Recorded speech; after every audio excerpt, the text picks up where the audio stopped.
Yo tenía como unos 7, 8 años y llegó la policía a sacarnos a todos los que vivíamos en ese predio. Pero fue un desalojo violento. Entonces no dejé de estudiar nunca, pero yo andaba con los muchachos. Nosotros eso le llamamos en Dominicana los tigres. Y ahí nos reuníamos, entonces ahí llegaban los otros a pelear y ahí se creaban la problemática. Eso me generó muchas situaciones complicadas. Yo nunca estudié música, yo soy empírico. Y en ese periodo de formación también musical es donde nace Merenglás.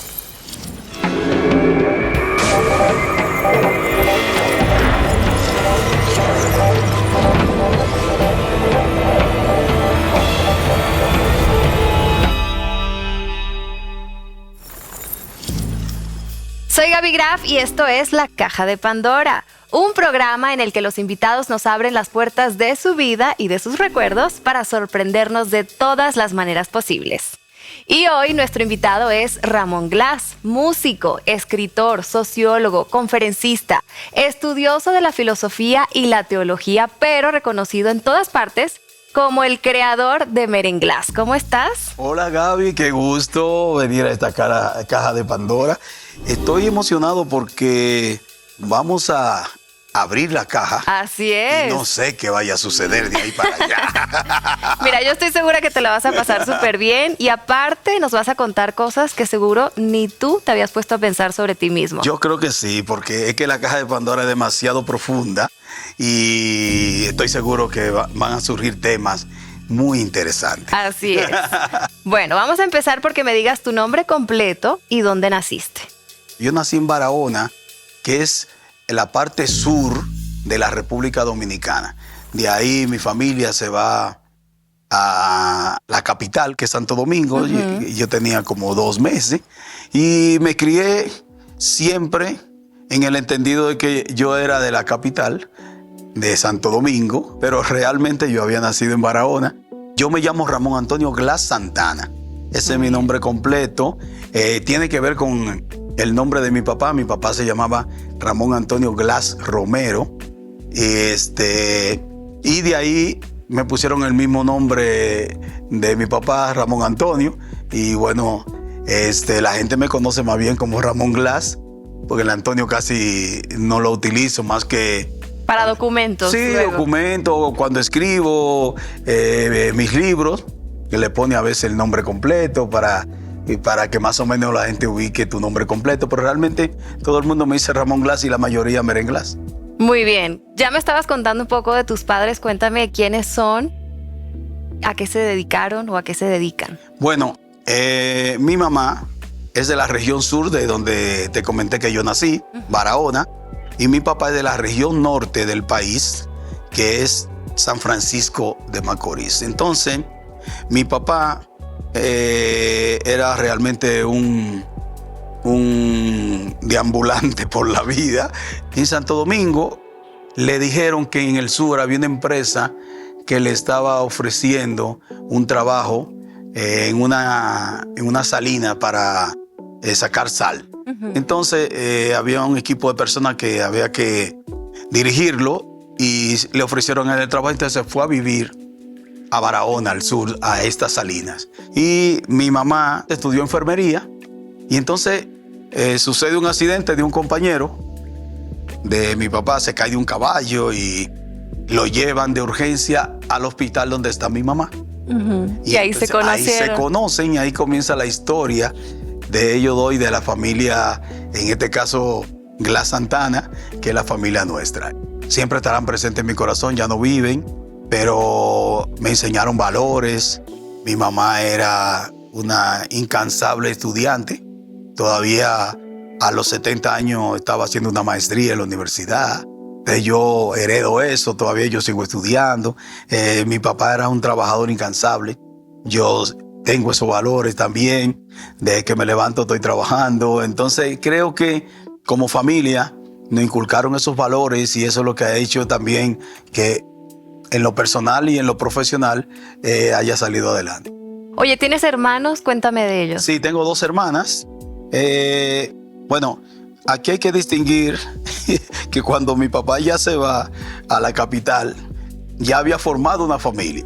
Ok. En un lugar que se llama Fantino. Y entonces ahí mi papá procreó 4 hijos. Es decir, yo tengo ahí 4 hermanos. Luego se va a la capital y de ahí se junta con mi mamá. Salieron ustedes 3. Antes de juntarse con mi mamá, mi papá conoció a otra persona y tuvo otro hijo. Entonces ya iban 5. De ahí se va a Barahona, se junta con mi mamá y entonces ahí surgen 3, que son mis 2 hermanas, Nancy y Deli. Y entonces en total nosotros somos 9 hermanos, de los cuales tenemos una cierta relación que ellos mismos crearon para que nos conociéramos, interactuáramos y todo. Y por parte de mi mamá, antes de mi mamá conocer a mi papá, también tuvo un hijo que se llama José, mi hermano José. Entonces todos nos juntábamos, entre comillas, porque vivíamos en diferentes lugares, pero tenemos una relación más o menos de comunicación entre todos. Oye, qué bonito. Sí. Cuéntame, ¿tienes un recuerdo de infancia que te haya marcado que nos puedas compartir? Sí, hay varios. Hay uno que a mí me llama mucho la atención, que yo recuerdo que mi papá compró una casa. Bueno, no una casa, compró un terreno que le vendieron a una especie como de colectivo donde habían varios amigos y entre todos compraron un terreno y lo dividieron. Y ese terreno, cada quien hizo su casa. Hizo su casa. Entonces mi papá hizo su casita, etc. Resulta que ese terreno, el que se lo vendió no era el dueño. No. Entonces, de repente, yo tenía como unos 8 años, yo creo 7, 8 años. Es el recuerdo, digamos, más fuerte que tengo de mi infancia. Y llegó la policía a sacarnos a todos los que vivíamos en ese predio. ¿Cómo cuántas casas había? Habían como unas 6, 7, 8 casas. ¿Y a todos los desalojaron? A todos, pero fue un desalojo violento que llegó la policía y nos sacó a todos. Yo recuerdo en mi desesperación infantil me le lancé a la policía. Mi papá no estaba ahí, después mi papá llegó y se generó un problema muy fuerte hasta el grado que hubo enfrentamiento entre la policía con las personas, los habitantes que estaban ahí, sí. Obviamente, de niño, tú ves todo eso en este momento ya y tú dices, wow, fue una escena realmente muy caótica para un niño, en este caso 8 años, claro. 7, 8 años. Mi hermana tenía como 6 años y la más chiquita como 4. Es decir, estábamos chiquititos los 3. Y ver a mi mamá tratando de cuidar los pocos muebles que teníamos. Entonces, en el Caribe llueve mucho. De repente comenzó a llover y se comenzó a mojar todo. Las casas eran de madera y de láminas. Entonces, todo eso lo derrumbaron. Entonces, quedó todo a la intemperie, se mojó todo. Y eso a mí me marcó para siempre. Es una escena que no se me ha borrado nunca y que forma parte inclusive de mis motivaciones. De ahí surge una promesa que es que mi mamá tenía que tener una casa. Entonces yo luché por eso, para que se lograra junto con mi hermana, con mi familia. Y entonces ese tipo de cosas te marcan desde la infancia. Y a mí ese punto sí no se me ha olvidado nunca. Jamás.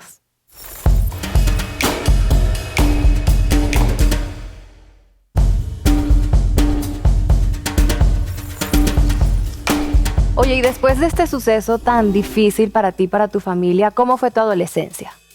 Bueno, mi adolescencia fue muy sui generis, porque mi mamá, como te dije hace rato, estaba en la educación. Entonces, cuando sucede esto de la casa, que nos mudamos, nos llevan a un terreno, en un lugar donde yo me crié realmente, ya de los 8 años en adelante, duré ahí hasta que vine a México. Bueno, este barrio se llama Barrio Enriquillo, en Herrera, en Santo Domingo. Entonces, en este barrio, en La Merced específicamente, mi mamá pone una escuela. para la comunidad. Ahí estudiábamos todos los muchachos, de jovencito, de niño y después de jovencito, estudiamos la mayoría ahí. Y entonces, ahí se desarrollan dos cosas. Una, yo me dedico a estudiar porque yo soy el hijo de la profesora. Claro, tengo tienes que poner el ejemplo. Poner el ejemplo. Pero surge la otra parte. Los jóvenes en esa época ya andaban en la calle haciendo desmadre, buscando problemas. Entonces yo me vinculo a los dos. A los jóvenes que están haciendo todo el desmadre en la calle y al joven que tiene que estudiar. Entonces no dejé de estudiar nunca, pero yo andaba con los muchachos. Nosotros eso le llamamos en Dominicana los tigres. El tigueraje. Es decir, cuando tú andas en el tigueraje, si tú andas con el grupo de amigos. Como con la bandita, del pueblo. Exacto, que hacen desmane y llega la banda de otro sitio a pelear y se pelean. Claro. Hicimos con la banda una especie como de cancha en el medio del barrio de básquet y ahí nos reuníamos, entonces ahí llegaban los otros a pelear y ahí se creaban la problemática. Eso me generó muchas situaciones complicadas. ¿Problemas en casa? Sí, con mi papá, con mi mamá, con los vecinos,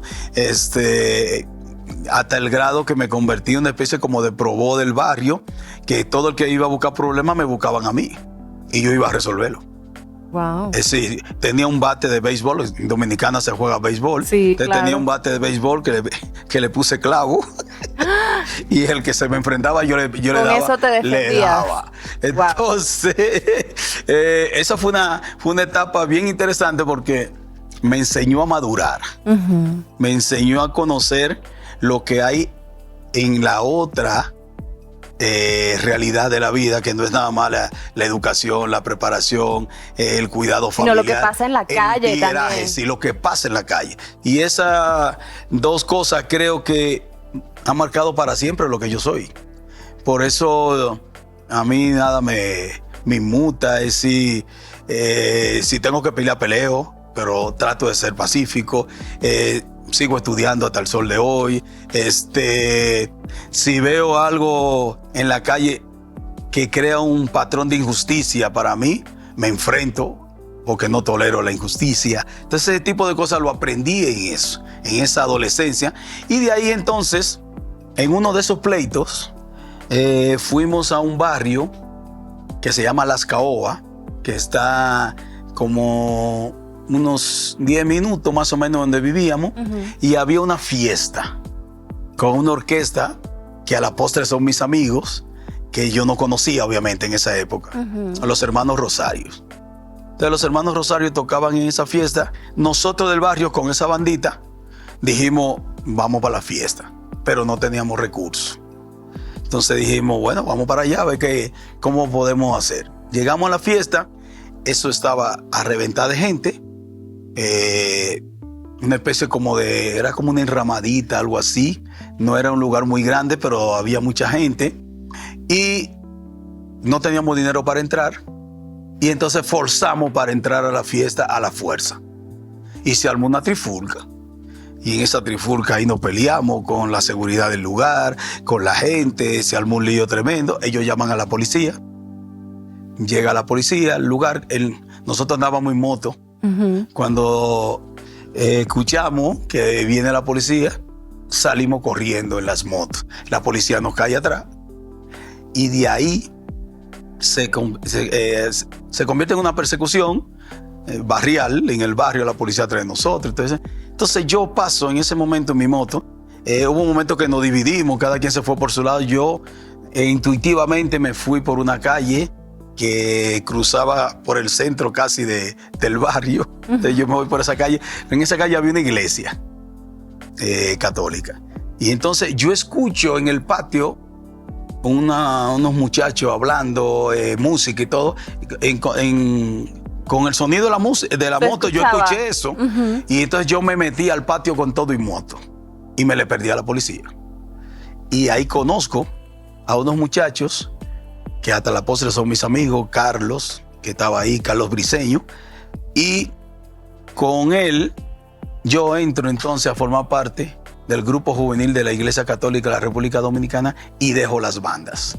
¡Wow! ¡Qué historia! Y ahí cambia un poco ya la perspectiva, porque ya yo tenía ya la formación académica, pero no tenía esos valores de buscar el bien a la comunidad. O sea, que este suceso te llevó literalmente a encontrar tu camino hacia la música y también para dejar atrás todo este rollo de los problemas en la calle. Sí, pero con la... Vamos a llamarle bandita para que se entienda, pero nosotros le llamamos con los amigos del barrio, el tigueraje. Ajá. Ya nosotros hacíamos eventos musicales. Ah, ok. Muy bien. Donde en el barrio, me imagino que en otros países se hace, cuando llega la Navidad se hacen los aguinaldos. Sí, claro. Es como la fiesta de fin de año, que son como las posadas. Entonces se hacen, y nosotros hacíamos eso en el barrio, y yo era el que cantaba y tocaba la güira. Y teníamos tambora y salíamos casa por casa a tocar. Y ya yo traía eso de la música. ¿Y ahí cuántos años tenías? Yo tenía ahí unos 13, 14 años más o menos. Muy bien. Entonces seguí con todo ese proceso en el barrio. Todo eso que te estoy comentando, que me convertí como en la figura del barrio con la banda. Ese proceso duró como 7, 8 años que tuvimos en eso.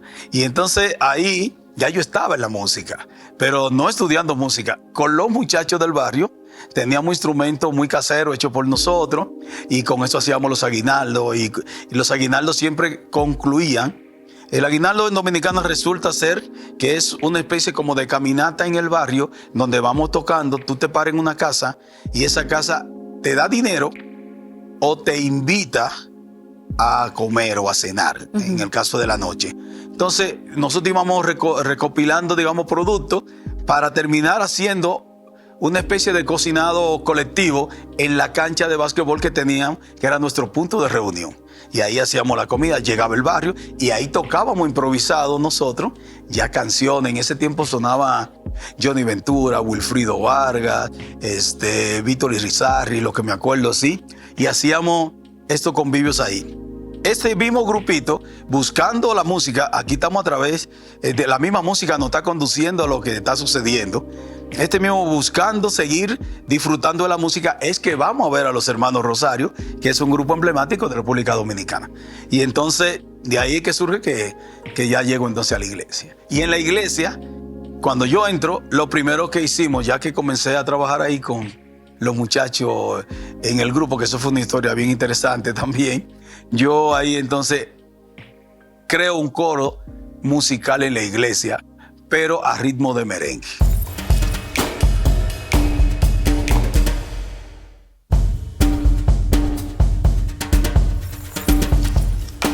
Muy bien. Oye, y después de todo esto, ya también por tu presentación sabemos que has estudiado muchas cosas. Así que cuéntame, ¿qué estudiaste después de tu adolescencia y qué estás estudiando ahorita también? Porque sé que también estás estudiando.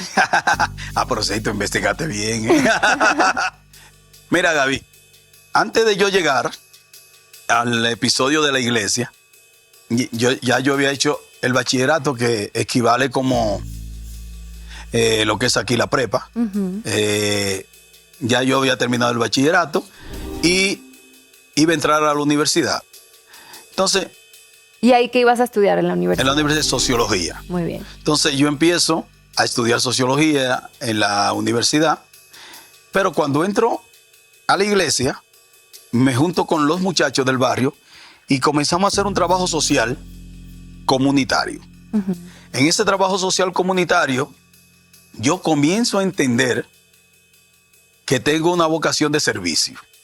Llega un momento que yo descubro, yo sigo estudiando sociología, uh-huh. Llega el momento que yo descubro que tengo vocación sacerdotal.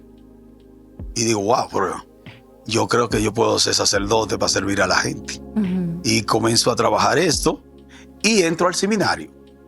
Entonces, cuando entro al seminario, en el seminario me ponen a estudiar filosofía. Wow. Y dejo entonces la sociología, que ya tenía 2 semestres estudiado, la dejo y entro a la carrera de filosofía. En filosofía duré 2, 3 años ya casi, y al tercer año de filosofía me traen a México a terminar la carrera de filosofía. Si yo llego a México no a hacer música. Yo llego a México a seguir estudiando. Para seguir estudiando para ser sacerdote. Y entonces me ponen a estudiar la carrera de teología, que es determinante para ya tú terminar tu carrera sacerdotal. De esa carrera estudié 2 años y decido salir del seminario. Entonces cuando salgo del seminario, quiero retomar la carrera de sociología. Siempre estuvo pendiente la sociología para ti. Todo el tiempo, porque yo pienso que a nivel social tú tienes que apoyar a las masas.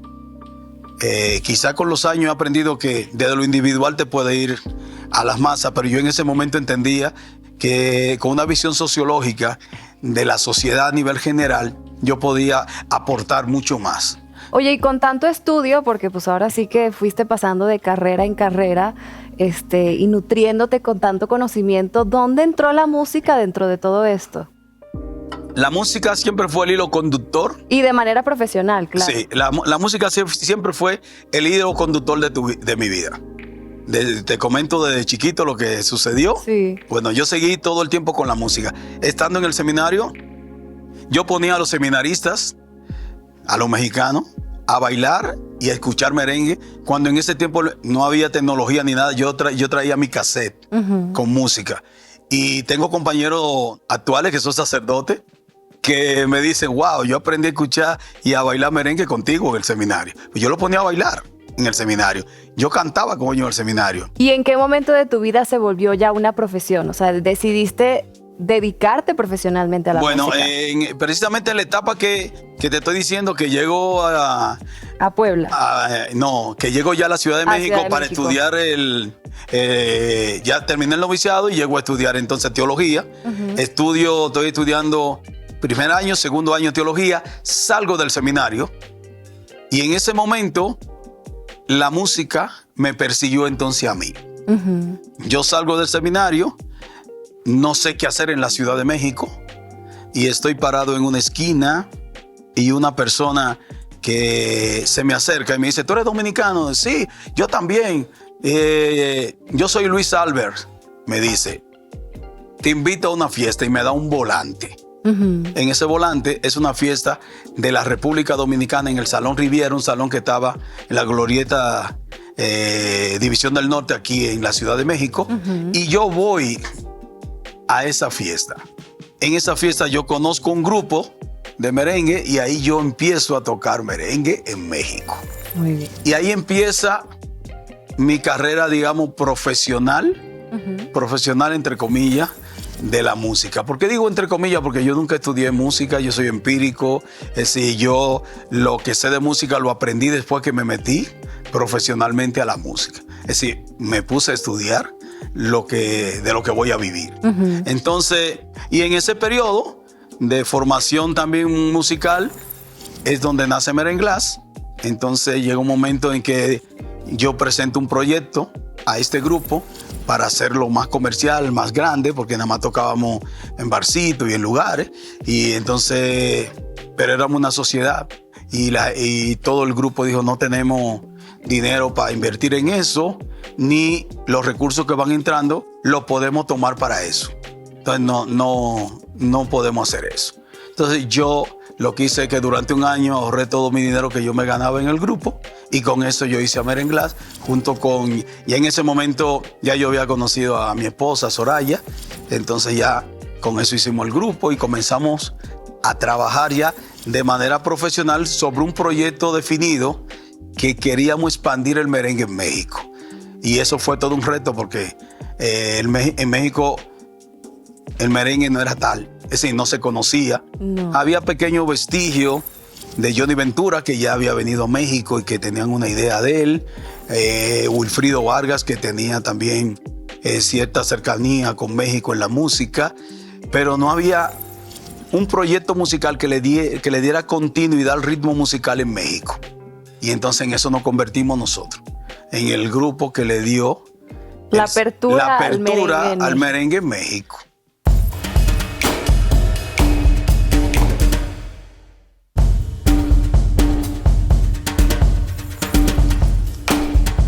Oye, vamos a cambiar un poquito de tema. Dime, por favor, ¿cuál es tu comida favorita?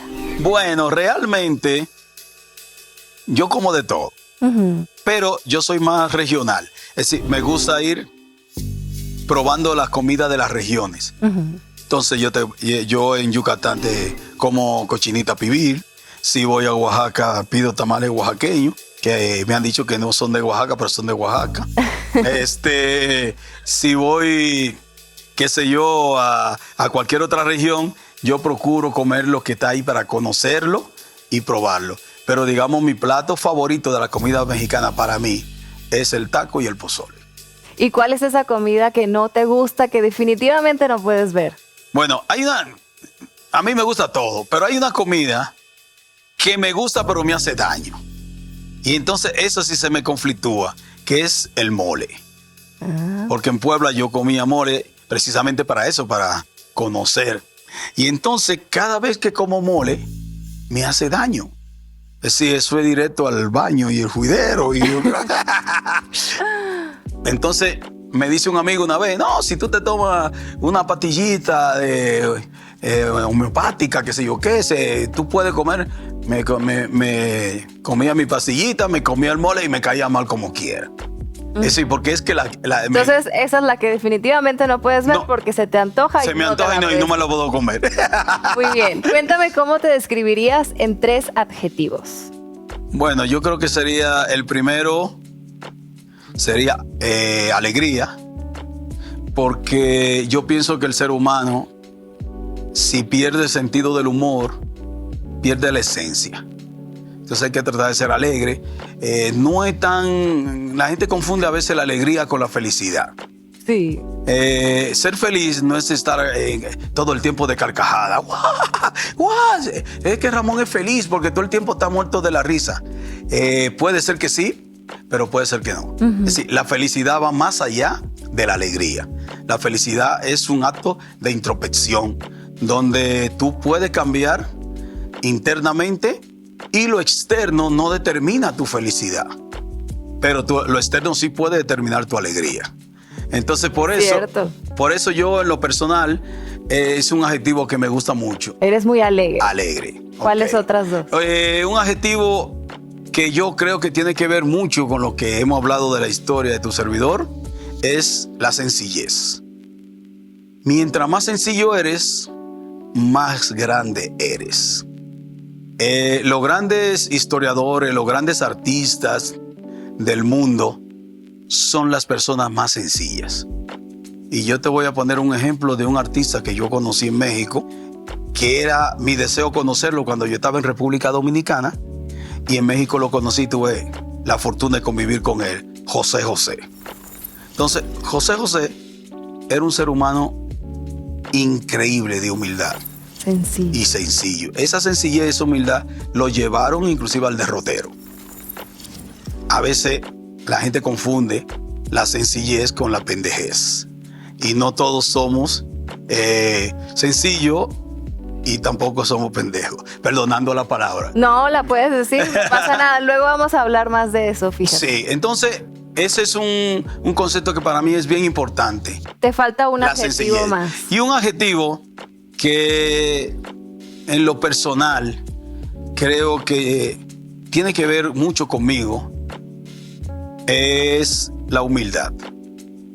Es decir, va muy de la mano de la sencillez, pero no es lo mismo ser sencillo y ser humilde. Correcto. Entonces, yo pienso que con la humildad tú logras muchas cosas.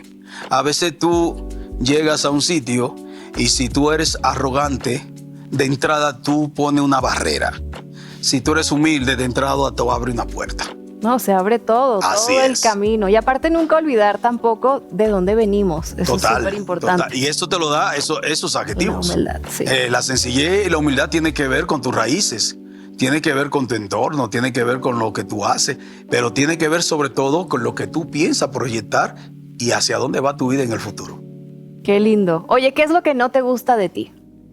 Que no sé decir no. Eso no me gusta. Me cuesta. Si tú me dices a mí, regálame una fiesta, tú la vas a hacer. Yo la hago. Pero la oficina me dice, no, esa fiesta cuesta 300,000 pesos. Pero igual vas a buscar la manera de hacerla. de hacerla. Pero eso es un problema. Claro. Porque yo estoy generándole un problema a otra persona por yo no saber decir no. Vamos a utilizar la palabra no otra vez. ¿Qué es lo que no te gusta de tu trabajo? Nada. Nada. ¿Te gusta todo? Todo. A mí de mi trabajo lo que te puedo decir que no me gusta para buscar un no es que quizás a veces tú no estás en el momento físico y emocional de hacer algo y lo tienes que hacer. Pero cuando subo al escenario se me olvida. Entonces al final de cuentas el no existe. Oye, ¿cuál es esa mala palabra que más utilizas? Y la puedes decir. Chinga tu madre, qué sé yo, algo así, que podría salir. Porque en República Dominicana no se dice eso. No, en Dominicana es más directo, pendejo, cabrón. Pero sí le mentamos la madre en Dominicana. Claro. Tu maldita madre. Decimos en Dominicana, aquí es chinga tu madre, que es el equivalente. Pero son palabras que yo realmente tengo que estar fuera de sí emocionalmente para decirlo. Para decir. Es decir, fuera de sí emocionalmente, yo creo que si he estado 2 o 3 veces en mi vida de manera consciente, son muchas. ¿Y cuál es ese insulto que odias que te digan? Y también lo puedes decir. Pendejo. Es decir, a mí cuando alguien me dice pendejo, internamente yo le digo, el pendejo eres tú. Y ya. Si pudieras viajar al pasado y encontrarte contigo mismo de 15 años, ¿qué consejo te darías? Wow, esa es una excelente pregunta. Es decir, regresar al pasado, cuando yo tenía 15 años, que yo hacía todo eso desorden que te digo, sí, me hubiese gustado que yo fuera consciente de ello, que me dijeran, ese no es el camino para ayudar a las personas y que tú seas un mejor ser humano.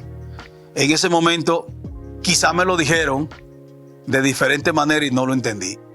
Pero llegó más tarde. Claro. Los tiempos de Dios son perfectos. Entonces Dios te pone en el lugar exacto, en el momento exacto, a la hora exacta y con la persona exacta. Entonces esos lugares yo lo viví o lo he vivido a lo largo de mi vida con situaciones que me han pasado. De repente hay una gente que, qué sé yo, te voy a poner un ejemplo. Yo cuando hice mi primer disco, lo llevé a una disquera. Y la persona que me atendió en esa disquera me dijo, ese disco no sirve. Y ese proyecto Merenglás para México nunca va a entrar. Porque México no baila merengue. Ok, yo me voy de ahí. 10 años después, esa persona trabajaba para mí con Merenglás. Wow. Es decir, esos son los tiempos perfectos de Dios. Oye, y hablando de personas, ¿qué o quién es el amor más grande de tu vida? Bueno, mi mamá y mi esposa. Mi mamá es una persona que se entregó totalmente a tu servidor durante muchos años. Y mi esposa, que es una especie como de péndulo, que cuando mi reloj está desubicado... Te centra. Exacto. Y entonces ella me ayuda mucho en eso. Entonces es una persona muy especial para mí. ¿Qué te gustaría que dijera tu epitafio? ¿Lo has pensado? Sí, el papá del merengue. ¿Por qué te digo? Porque tiene más flow decir el papá del merengue. ¿Por qué? Porque el primer rey del merengue que yo reconozco es Joseito Mateo, que es un gran cantante dominicano que estuvo con la Sonora Matancera, que recorrió el mundo y quiso que el merengue se conociera. Y el segundo es Wilfrido Vargas, que es para mí el visionario más grande que ha tenido el merengue de la República Dominicana. Entonces, esos 2 títulos yo no lo merezco. Entonces yo prefiero que me pongan el papá del merengue. Y ahí voy a compartir un poquito con mi gran amigo Johnny Ventura, que también ya falleció y que con él conviví muchos años. Y como en México me dicen el papá del merengue mexicano, entonces con el papá del merengue está bien. Muy bien.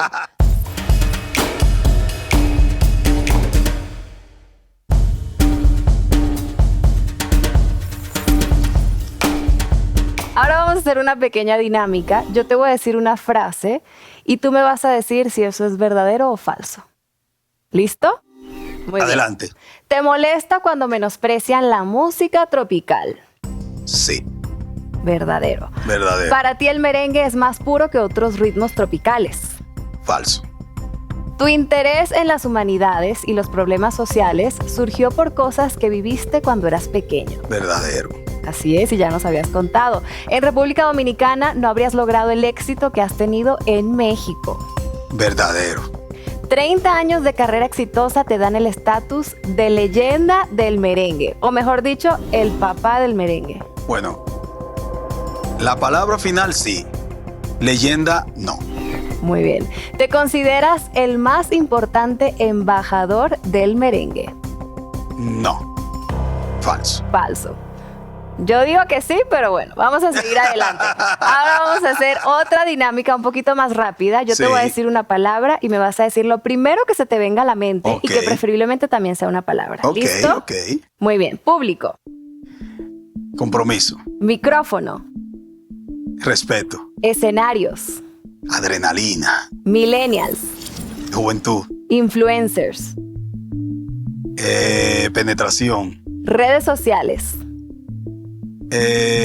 Comunicación. Talento. Nacimiento. Creatividad.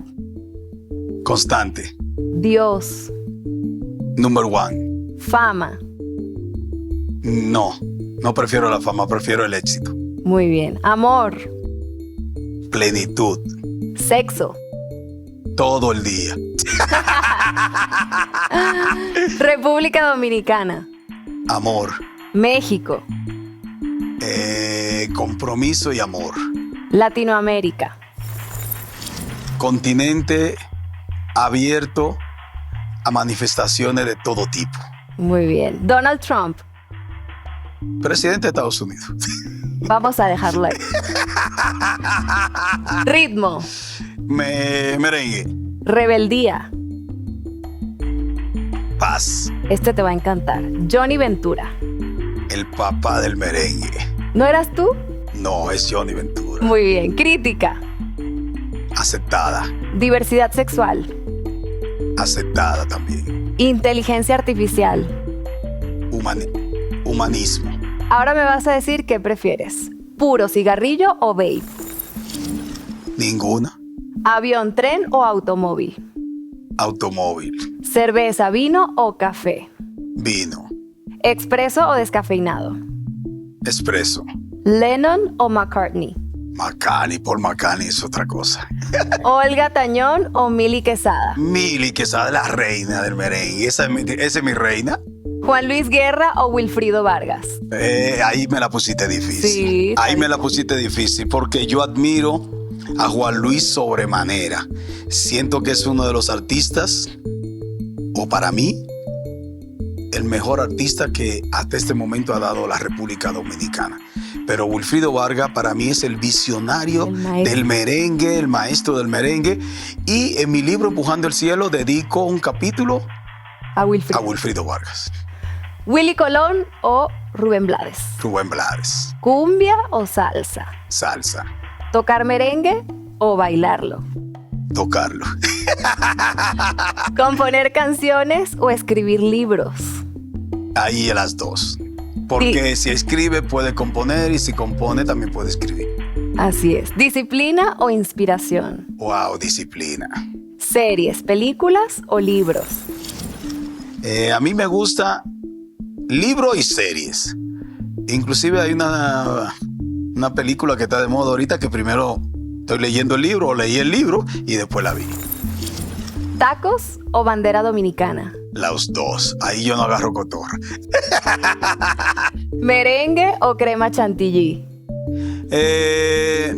Crema chantilly y merengue al final de cuentas es lo mismo. Porque los dos están hechos con clara de huevo y azúcar glass. Y el movimiento que se le da es lo que define el resultado. Que define el resultado, que es el merengue. Muy bien. ¿Salsa de la que pica o de la que no pica? No, que pique todo el tiempo. ¿Perro o gato? Perro. ¿Hombres lobo, vampiros o zombies? Yo creo que el hombre lobo, porque me lleva al pasado y análisis sociocultural del hombre. Ay, qué profundo. ¿Vinilos, CDs o aplicaciones musicales? Me quedo con aplicaciones porque es más universal. Así es. ¿Dormir en pijama o desnudo? Desnudo. ¿Guapo y pobre o feo y rico? Feo y rico. Más divertido, ¿verdad? Pero claro. ¿Música o sexo? Los dos. Es que yo no puedo vivir sin música y no puedo vivir sin sexo. Sexo con música. Sí, claro. ¿Arriba o abajo? Para adentro y para adentro. Bueno, en la canción nueva de nosotros le metimos ese pedacito precisamente. Arriba, abajo, para el centro y para adentro. ¿Carne o vegetales? Las dos, porque yo me como la carne con vegetales. ¿Playa o bosque? Playa. ¿Presente o futuro? Wow, esa sí es una pregunta bien interesante, porque si te digo el presente, estoy mal, porque el presente te construye el futuro, pero no puedo olvidar mi pasado. Entonces, siento que esa pregunta le falta el pasado para entender lo que va a pasar, lo que está pasando en el presente y lo que va a pasar en el futuro. Muy bien. Y eso lo trato en mi libro, en un capítulo que se llama El tiempo. Y por eso estudiaste filosofía. Más o menos. Muy bien. Ahora quiero que me cuentes qué estás haciendo ahora. Sé que acaban de lanzar una canción, Voy, Voy, así que cuéntame. Bueno, Voy, Voy es una canción para mostrar un poco la evolución del grupo a lo largo del tiempo. Ahorita lo hicimos rápido hablando de los discos, del vinil, del cassette. Sí. Bueno, en Voy, Voy es un tecno merengue urbano donde utilizamos la música urbana, que es la música actual que la gente está disfrutando. Claro. El merengue, que es un ritmo autóctono de República Dominicana y con nosotros, con México, se ha convertido en un merengue azteca, un merengue mexicano, y la tecnología aplicada a un mismo tema. Y entonces hemos desarrollado este tema para que la gente lo goce en la discoteca, lo goce en los salones, lo goce en los bailes y lo disfruten en vivo con nosotros, tocado a ritmo de merengue. Entonces, ¿de qué se trata Voy, Voy? Es utilizar todas esas artimañas tecnológicas que hay en la actualidad que podemos usar en la música, pero también la realidad sociocultural que vivimos. En la actualidad se está hablando un Span-English completamente. Es decir, todas las aplicaciones, la mayoría están en inglés. Todo lo que hacemos en un celular están en inglés. Entonces, ¿qué hicimos? Fusionamos el español con el inglés en esta canción. Hicimos un Span-English, donde cantamos una parte en inglés, una parte en español, fusionamos el inglés con el español. Aparte en el título también, Sí, voy de niño y voy de que yo voy para allá. Exacto, entonces Voy, Voy es voy, si va o viene. Voy, Voy puede ser joven y joven, Sí. o Voy, Voy puede ser joven y niño, pero Voy, Voy al final de cuentas lo que nos muestra es la realidad sociocultural actual con la evolución de la música en merenglas. Oye, me encantó toda esta fusión, involucrar todo lo que está pasando ahorita, mezclar todos estos géneros. Felicidades por esta canción. Gracias, gracias. Y la letra es de mi hijo Jersey. Y estamos sorprendidos de cómo la gente ya comienza a solicitarlo, a pedirlo, a disfrutarlo. Pues muchísimas gracias, Ramón. De verdad, un verdadero placer platicar contigo, que me contaras todas estas historias. Espero que te la hayas pasado muy bien. Lo contrario, gracias a ti, Gaby. Y tú me dices si hay que cerrar la Pandora o dejamos la caja abierta. Dejamos la caja abierta. Ok, entonces vuelvo de nuevo a la caja de Pandora más adelante. Así es. Y a ustedes también muchísimas gracias por acompañarnos el día de hoy y nos vemos muy pronto para destapar la caja de Pandora y revelar mucho más de una nueva personalidad.